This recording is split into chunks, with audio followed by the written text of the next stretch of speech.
الحمدللہ رب العالمین والصلاة والسلام علی اشرف الانبیاء والمرسلین۔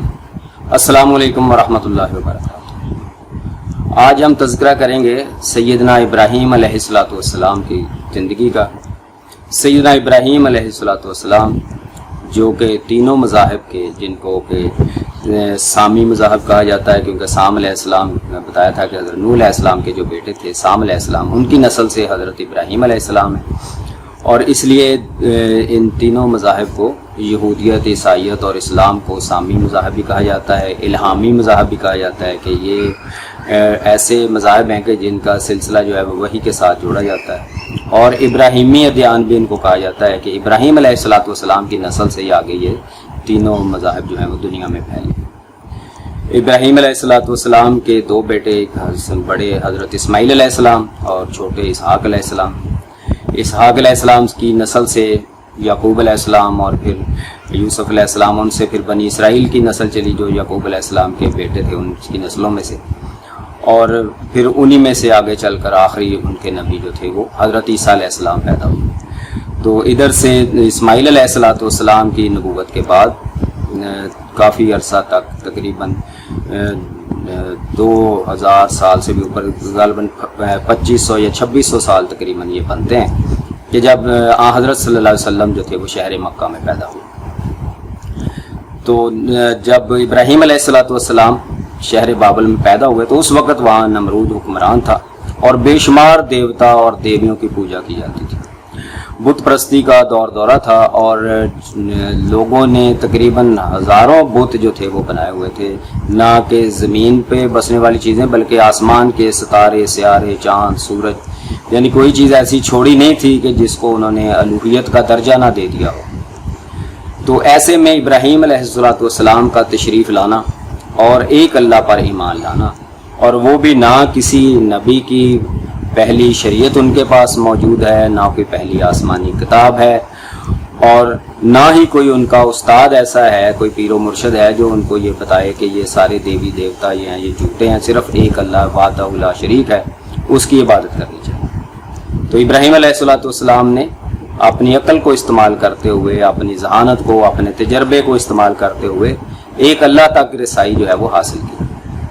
تو اللہ رب العزت نے یہ ہر انسان کے ذہن میں، دماغ میں یہ چیز رکھی ہوئی ہے کہ وہ اللہ رب العزت تک رسائی حاصل کر سکتا ہے، چاہے دنیا میں اس کی رہنمائی کرنے والا کوئی بھی نہ ہو۔ تو ابراہیم علیہ الصلوۃ والسلام جب اپنا بچپن گزارا تو بعض لوگ کہتے ہیں یہ جو آزر تھا ان کا والد تھا، بعض روایات میں ہے کہ یہ ان کا چچا تھا، لیکن بلا چچا تھا یا والد تھا، پرورش اسی کے گھر میں ہوئی ہے، اور پھر اس نے اپنا ابراہیم علیہ الصلوۃ والسلام کو پالا، اور شروع سے ہی دیکھا کہ رویہ ابراہیم علیہ الصلوۃ والسلام کا جو تھا وہ بتوں کے بارے میں کوئی اتنا اچھا نہیں تھا، ان سے بتوں سے نفرت کرتے تھے، یہ جانتے تھے، یہ سوال اکثر اٹھایا کرتے تھے کہ جو نہ نفع دے سکتے ہیں نہ نقصان دے سکتے ہیں، ان کا کیا فائدہ۔ ان کا چچا جب ان کو کہیں بھیجتا بازار میں، ان کا چچا جب ان کو بازار میں بھیجتا کہ جاؤ بت فروخت کر گیا، تو وہ اس طرح آوازیں لگاتے کہ لوگوں وہ بت لے لو کہ جن کا نہ کوئی فائدہ ہے نہ نقصان ہے۔ تو اس طرح سے لوگ بھی دیکھتے کہ یہ عجیب شخص ہے کہ اس طرح سے ہمارے بتوں کی نافرمانی اور ان کی توہین کرتا رہتا ہے۔ تو اسی طرح قرآن پاک میں واقعہ آتا ہے کہ جب وہ شہر میں ایک بہت بڑا میلہ لگا تو لوگوں نے کہا کہ چلو بھی وہاں چلتے ہیں، کوئی ان کا قومی تہوار تھا۔ تو ابراہیم علیہ الصلوۃ والسلام نے یہ بہانہ بنایا کہ میری طبیعت نہیں ٹھیک، میں نہیں جاؤں گا۔ تو جب سب لوگ چلے گئے تو ابراہیم علیہ الصلوۃ والسلام کے دل میں ایک سکیم آئی، کلہاڑا اٹھایا اور جو بہت بڑا بت خانہ تھا وہاں پہنچ گئے، اور سارے بتوں کو تہس نہس کیا، توڑا، اور جو ان کا سب سے بڑا سردار جس کو وہ سمجھتے تھے کہ یہ سب سے بڑا بت ہے، تو اپنا کلہاڑا جو تھا وہ اس کے کندھے پہ رکھ دیا۔ جب وہ شہر کے لوگ واپس آئے تو دیکھا کہ کہنے لگے یہ ہمارے معبودوں کے ساتھ کس نے کیا ایسا؟ تو سب کو پتہ ہی تھا کہ ایک ہی بندہ ہے جو ان سے نفرت کرتا ہے، تو فوراً لوگوں نے کہا کہ یہ ابراہیم کا ہی کام ہے اور کوئی نہیں کر سکتا ہے۔ تو نمرود نے کہا کہ جاؤ لاؤ پکڑ کے۔ تو جب ابراہیم علیہ الصلوۃ والسلام کو لایا گیا تو ان سے جب بات چیت ہوئی تو ابراہیم علیہ السلام نے کہا کہ وہ آلہ قتل جو ہے وہ کلہاڑا دیکھو، وہ بڑے کے کندھے پر لٹکا ہوا ہے، اس سے پوچھو۔ تو آگے وہ کہنے لگے کہ تو بیوقوف ہے، تو یہ نہیں پتا یہ بول نہیں سکتے۔ تو ابراہیم علیہ السلام نے بیوقوف تو آپ لوگ ہیں، کہ آپ کو پتہ ہے کہ نہ یہ بول سکتے ہیں، نہ سن سکتے ہیں، نہ آپ کی بات کا جواب دے سکتے ہیں، تو یہ نفع نقصان میں آپ کے خالق اور مالک کیسے بن گئے؟ یہ پھر آپ کے معبود کیسے بن گئے؟ یہ تو مجھے بتاؤ۔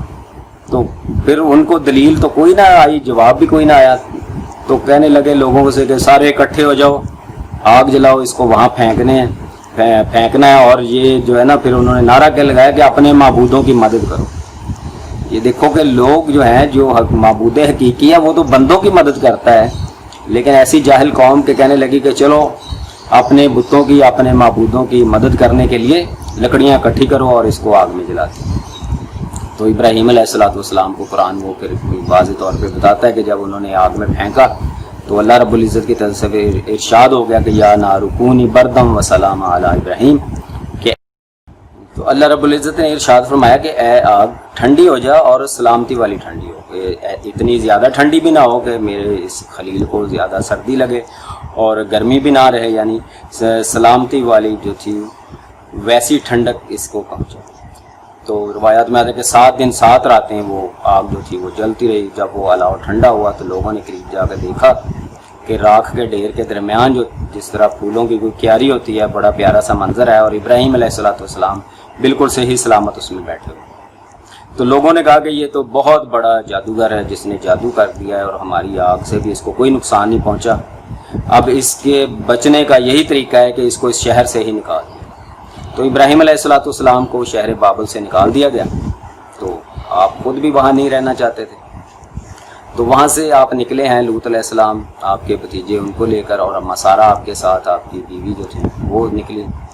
تو اچھا، اسی اثناء میں قرآن پاک ایک اور واقعہ بیان کرتا ہے کہ ابراہیم علیہ السلام جب ان بتوں سے دل برداشتہ ہوتے تو پھر ادھر ادھر دیکھتے، اپنی عقل کو دوڑاتے، استعمال کرتے، ستاروں کی طرف دیکھتے کہ کون سا ستارہ چھوٹا ہے، کون سا بڑا ہے، ستاروں میں جو سب سے بڑا ہے یہ میرا خدا ہو سکتا ہے۔ تو جب دیکھتے ہو کہ وہ ستارہ بھی ڈوب جاتا ہے تو پھر چاند نکل آتا ہے، تو پھر کہتے ہیں یہ چاند بڑا ہے، یہ خدا ہو سکتا ہے۔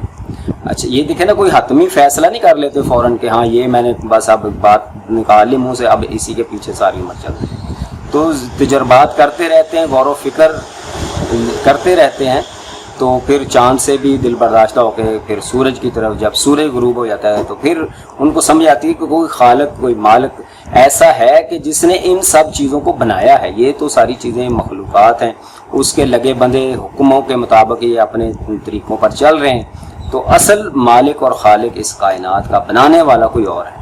تو پھر کہتے ہیں انی وجہت وجہی للذی فطر السماوات والارض حنیفا وما انا من المشرکین، کہ اب میں نے اپنا چہرہ جو ہے، اب میں نے اپنا رخ اس خالق کائنات کی طرف کر دیا ہے کہ جس نے ان ساری زمین و آسمان کائنات کو بنایا ہے، اور میں مشرکوں میں سے نہیں۔ اچھا، پھر ابراہیم علیہ السلام ہیں، وہ چلتے ہیں دنیا کے مختلف ممالک سے ہوتے ہوئے، دعوت و تبلیغ کا کام کرتے ہوئے جب مصر کے علاقے میں پہنچتے ہیں، تو مصر کے ہر حکمران کو فرعون ہی کہا جاتا تھا۔ تو اس وقت جب کا جو فرعون تھا، تو کہتے ہیں کہ ان کے دربار میں بی بی سارہ سلام اللہ علیہ جب گئی تو اس نے نیت بد کے ساتھ ان کی طرف بڑھنا کا ارادہ کیا، تو جیسے اس کا سارا بدن جو ہے وہ کہتے ہیں فالج زدہ ہو گیا، کچھ کہتے ہیں گر گیا، کچھ کہتے ہیں پتھر کا ہو گیا، یعنی کوئی نہ کوئی اللہ نے اس کو گرفت کر لی۔ تو پھر اس نے دل میں توبہ کی، جیسے ہم پاکستانی کہتے ہیں نا، یا اللہ ایک باری جان بچا دے، پھر نہیں کر دے، لیکن اگلے دن پھر وہی کرتے ہیں۔ تو اس نے بھی ایسے کیا کہ یا اللہ ایک دفعہ چھوڑ دے، میری معافی، میری توبہ۔ تو جب ذرا کہ ٹھیک ہوا تو پھر آگے چلنے کی کوشش کی، تو پھر پکڑا گیا، تو پھر کہا یا اللہ معاف کر دے، اب نہیں کر۔ تو تیسری دفعہ کہتے ہیں پھر آگے بڑھا، تو پھر اس نے پھر پکی اور سچی توبہ کی۔ اور بعض لوگ کہتے ہیں کہ جو اما ہاجرہ تھیں وہ اس کی بیٹی تھیں، انہوں نے اپنی اما سارہ کو دے دیا کہ ان کی تربیت کریں، ان کو اپنی نوکرانی کے طور پر، خادمہ کے طور پر ان کو رکھیں۔ بعض کہتے ہیں کہ اس کی کنیز تھی بہت ہی اچھی، اس کے محل میں جو تھی سب سے اچھی کنیز، انہوں نے وہ تحفتاً اما سارہ کے حوالے کر دی کہ یہ بی بی آپ تو بہت پہنچی ہوئی ہستی ہیں، تو میری طرف سے یہ نذرانہ لے جائیں، اللہ تعالیٰ شاید میری توبہ قبول فرما لے، میں نے اپنے دل میں جو برا سوچا ہے۔ تو یہ اما ہاجرہ پھر اس طرح سے ان کو ملی۔ تو بی بی سارہ سلام اللہ علیہ کے بدن سے کوئی اولاد نہیں ہوئی، تو انہوں نے پھر کہا کہ چلو ابراہیم علیہ السلام کو کہ یہ جو میری خادمہ ہے، اس دور میں جن کو لونڈی کہا کرتے تھے، کہ میری لونڈی کے ساتھ آپ نکاح کر لیں۔ تو ابراہیم علیہ السلام اور اما ہاجرہ کے وطن سے پھر اسماعیل علیہ السلام پیدا ہوئے. اب اسماعیل علیہ السلام پیدا تو ہو گئے لیکن وہ کہتے ہیں کہ جو پنجابی میں نہیں کہتے سونکن تے مٹی دی بھی نہیں مان. تو وہ ظاہر ہے رشتہ ایسا تھا کہ اپنے میاں کو شیئر کرنا ایک عورت کے ساتھ, اور وہ بھی اپنے سے کم سٹیٹس والی. تو کہتے ہیں کہ پھر آہستہ آہستہ دن گزرتے گئے تو اما سارہ نے کہا کہ یہ مجھ سے برداشت نہیں ہوتی. تو اوپر سے اللہ تعالیٰ کا بھی حکم آیا کہ ابراہیم اب تیری آزمائش ہے. اللہ تعالیٰ کہتا ہے نا کہ ابراہیم علیہ السلام کو ہم نے جس امتحان میں بھی جیسے بھی ان کو ہم نے ابتلا کی, آزمائش کی, تو وہ 100% پورے اترا. اسی لیے تو کہا نا کہ میں دنیا کا تجھے امام بناؤں گا. اب تینوں مذاہب جو ہیں ابراہیم علیہ السلام کا عزت سے نام لیتے ہیں. یہودیوں کے ہاں بھی ان کی اتنی عزت ہے, عیسائیوں کے ہاں بھی, مسلمانوں کے ہاں بھی. تو وجہ کیا ہے کہ اللہ نے جس طرح بھی ان کو پرکھا انہوں نے 100% رزلٹ جو تھا وہ ٹھیک. تو اب کہا کہ یہاں اس بچے کو لے جاؤ اور اب ہاجرہ کو بھی لے جاؤ, اور دور ایک وادی غیر ذی زرع, یہاں جہاں کچھ بھی نہیں اگتا, کوئی زرعی زمین نہیں ہے, وہاں پر ان کو چھوڑا. اور وہ کہتے ہیں کہ وہ جگہ تھی مکہ جہاں کبھی آدم علیہ السلام نے اللہ تعالیٰ کا گھر بنایا تھا. اور یہ تفسیر ابن کثیر میں کچھ غریب روایات انہوں نے جمع کی ہیں کہ خانہ کعبہ میں کہاں کہاں سے پتھر آئے اور کیسے کیسے آدم علیہ السلام نے بنایا. وہ بھی ایک دلچسپ واقعہ ہے, ساری ڈیٹیل اس میں لکھی ہوئی ہے. تو پھر یہ کہتے ہیں کہ وہ مسمار ہو چکا تھا اور اس کی وہاں سے کچھ نشانات تھے تھوڑے بہت, یا ویسی جگہ تھی وہ. تو ابراہیم علیہ السلام وہاں پر اس کے قریب جا کر اماں ہاجرہ کو اور اپنے ننھے سے بیٹے اسماعیل علیہ السلام کو اللہ کے سپرد کر کے وہاں پر چھوڑ کر. تو جب وہ پھر صفا مروہ والا واقعہ بھی بڑا مشہور ہے کہ اماں پھر ہاجرہ علیہ السلام جو تھی وہ پریشان ہوئی, کبھی صفا پہاڑی پر چڑھتی, کبھی مروہ پہاڑی پر چڑھتی, اور بار بار دیکھنی شاید کوئی قافلہ, کوئی بستی, کوئی پانی, کوئی چیز ملے اس بچے کے لیے.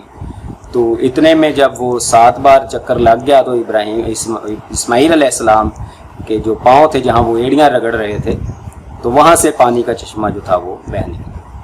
تو اماں ہاجرہ نے وہ اس کے ارد گرد جو تھی وہ تھوڑی سی جیسے مٹی کی منڈھیر سی کرتے ہیں ویسے اس کو روکنا چاہا تو وہ اور آگے سے آگے پھیلتا گیا. تو اماں ہاجرہ نے پھر اس کو کہا زم زم کہ ٹھہر جا. اچھا یہ ماں بیٹا ادھر اب اللہ کے آسرے پر رہنے لگ گئے کہ اب پانی تو اللہ رب العزت نے دے دیا جو کہ بنیادی چیز تھی. تو اب ایک قبیلہ وہاں پر آیا جس کا نام ہے قبیلہ جرہم. یہ جرہم کے لوگ جو تھے کہیں سے آ رہے تھے. تو اس دور میں یہ ہوتا تھا قبائل دیکھتے کہ جہاں اچھا پانی, اچھی خوراک, کوئی چیز مل جائے چلو وہاں پر پڑاؤ ڈال لیا کرتے. تو انہوں نے دیکھا کہ پانی بڑا اچھا ہے یہاں پر, صاف ستھرا ہے, تو چلو ہم یہاں پر پڑاؤ ڈالتے ہیں یہیں پر. تو اماں ہاجرہ سے پوچھا کہ آپ کو کوئی اعتراض تو نہیں, آپ ماں بیٹا یہاں پر رہ رہے ہیں. تو اماں ہاجرہ نے کہا نہیں مجھے کوئی اعتراض نہیں. تو یہ مزے کی بات ہے کہ یہ قبیلہ جرہم والے بھی ہیں, یہ بھی ایک اللہ کی پرستش کرنے والے لوگ تھے اور وہاں پر انہوں نے رہنا شروع کر دیا. اور پھر آگے اسماعیل علیہ السلام جب جوان ہوئے اور پھر وہ درمیان میں وہ واقعہ آتا ہے قربانی والا کہ ابراہیم علیہ السلام کو جب اللہ رب العزت نے کہا کہ اپنے خواب کے ذریعے یہ ارشاد فرمایا کہ اپنی سب سے اچھی چیز جو ہے اس کو قربان کرو. تو کہتے ہیں کہ پہلے دن آپ نے بکریاں ذبح کی, گائے ذبح کی, پھر اونٹ ذبح کیے, لیکن پھر وہی خواب بار بار آتا. تو پھر آپ سمجھے کہ اللہ رب العزت اس سے مراد یہ ہے کہ میں اپنا جگر گوشہ جو ہے یہ اللہ کی راہ میں قربان کروں. تو اللہ رب العزت نے پھر اسماعیل علیہ السلام کے گلے پر چھری نہیں چلنے دی اور پھر وہ مینڈا جو تھا وہ جنت سے آیا. اور یہ قربانی جو ہے سنت ابراہیمی جو ہے ہم ادا کرتے ہیں. اچھا دیکھیں یہ حج, قربانی, یہ ساری عبادات کیا ہیں اصل میں؟ کچھ کام وہ ہیں جو ابراہیم علیہ السلام نے کیے ہیں, کچھ کام وہ ہیں جو اماں ہاجرہ نے کیے ہوئے ہیں. اچھا ان دونوں کے کام ہی اللہ کو اتنے پسند آئے کہ انہی کو عبادت کا سٹیٹس دے دیا گیا کہ صفا مروہ کے درمیان دوڑنا اور یہ صحیح قرار دے دیا گیا, ٹھیک ہے. اور جانور کے گلے پہ چھری چلانا اس کو ہمارے لیے سنت ابراہیمی بنا دیا گیا. نبی پاک صلی اللہ علیہ وسلم نے صحابہ نے پوچھا کہ ہم یہ جانور کیوں قربان کرتے ہیں؟ تو آپ نے فرمایا سنت ابیکم ابراہیم, یہ تمہارے باپ ابراہیم علیہ السلام کی سنت. تو جب اللہ رب العزت کو کسی پر پیار آ جاتا ہے, کوئی بندہ اس کا بن جاتا ہے, تو دیکھیں ان کے کاموں کو ہی اللہ رب العزت نے عبادت کا سٹیٹس دے دیا. اچھا جی، اسماعیل علیہ السلام جو تھے وہ اب اس قربانی سے بچے اور پھر وہاں پر جوان ہوئے. ابراہیم علیہ السلام جو تھے وہ آتے جاتے رہتے تھے، تو ادھر اسحاق علیہ السلام کی پیدائش بھی ہوگی. اسحاق علیہ السلام پھر بڑے ہوئے، ان کا الگ سے پھر قبیلہ اور خاندان جو تھا وہ آگے پھیلا. تو یہاں اسماعیل علیہ السلام جو تھے وہ جب جوان ہوئے تو ظاہر بن جرہم کے جو لوگ تھے انہی میں آپ پروان چڑھے. وہ پیر و مرشد تو وہ شروع سے مانتے تھے، اما ہاجرہ کو بھی آپ کو، کیونکہ آپ کے وسیلے سے ان کو پانی ملا تھا، رہنے کے لیے جگہ، ایک ٹھکانہ آپ کی اجازت سے ملا تھا. تو جیسے ہی اسماعیل علیہ السلام جوان ہوئے تو قبیلہ جرہم کے لوگوں نے اپنے میں سے رشتہ دیا اور اپنی ایک بیٹی جو تھی ان کے حوالے کی. ان کی شادی جو تھی اسماعیل علیہ السلام کی قبیلہ جرہم میں ہوگی. اور پھر اسماعیل علیہ السلام کی جو نسل وہاں چلی ہے مکہ کے اندر، حجاز جو علاقے کو کہتے ہیں سارے، وہاں قبیلہ جرہم کی نسلیں آگے بڑھتی گئیں اور اسماعیل علیہ السلام کی نسل بھی وہاں سے آگے چلی. اور وہاں سے پھر چلتے چلتے چلتے ہمارے نبی مہربان علیہ السلام مکہ میں پیدا ہوئے.